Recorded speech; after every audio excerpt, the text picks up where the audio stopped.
அன்பார்ந்த ஜோதிட நண்பர்களுக்கு வணக்கம். இது உங்கள் ஸ்ரீ மீனாட்சி ஜோதிடம்.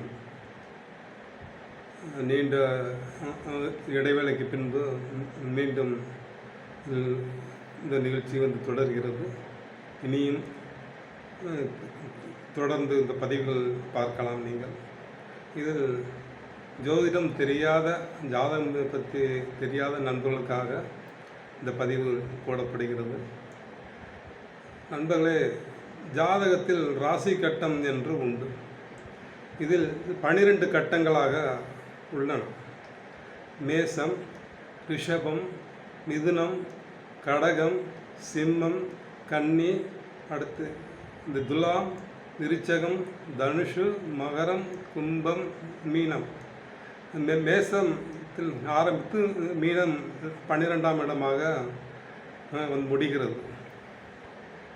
இந்த 12 கட்டங்களுமே ராசியில் வரும், லக்னமாகவும் வரும். லக்னம் என்று கூறும்போது நாம் பிறந்த நேரத்தை குறிப்பிடுவது லக்னம் ஆகும். உதாரணமாக மேச ராசியில் லக்னம் என்று ஜோதிடர்களுக்கு குறித்திருந்தால் ஜாதகர் மேச லக்னத்தில் பிறந்திருக்கிறார் என்று நாம் எடுத்துக்கொள்ள வேண்டும். அடுத்ததாக ராசி என்று சொல்லும்போது சந்திரன் எந்த இடத்தில் குறிப்பிடப்பட்டு இருக்கிறதோ அந்த இடம் ராசி என்று நாம் எடுத்துக்கொள்ள வேண்டும். உதாரணமாக ரிஷபத்தில் சந்திரனை குறித்திருந்தால் ஜாதகர் ரிஷப ராசியில் பிறந்திருக்கிறார் என்று நாம் எடுத்துக்கொள்ள வேண்டும். எனவே இந்த 12 கட்டங்களுமே ராசியிலும் அமரும், லக்னத்தில் அமரும். இதை நீங்கள் சரியாக புரிந்து கொள்ள வேண்டும்.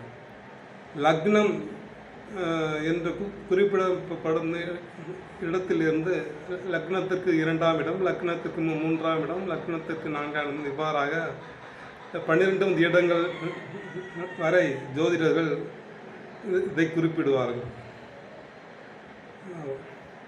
அடுத்ததாக நாம் அடுத்த பதிவில் நட்சத்திரங்களை பற்றி பார்ப்போம். நட்சத்திரங்கள் 27 ஆகும். நாம் அடுத்த பதிவில் நட்சத்திரங்களை பற்றி நாம் தெரிந்து கொள்வோம். நண்பர்களே, தென்னாட்டுடைய சிவனை பற்றி இந்நாட்டாருக்கு இறைவா போற்றி.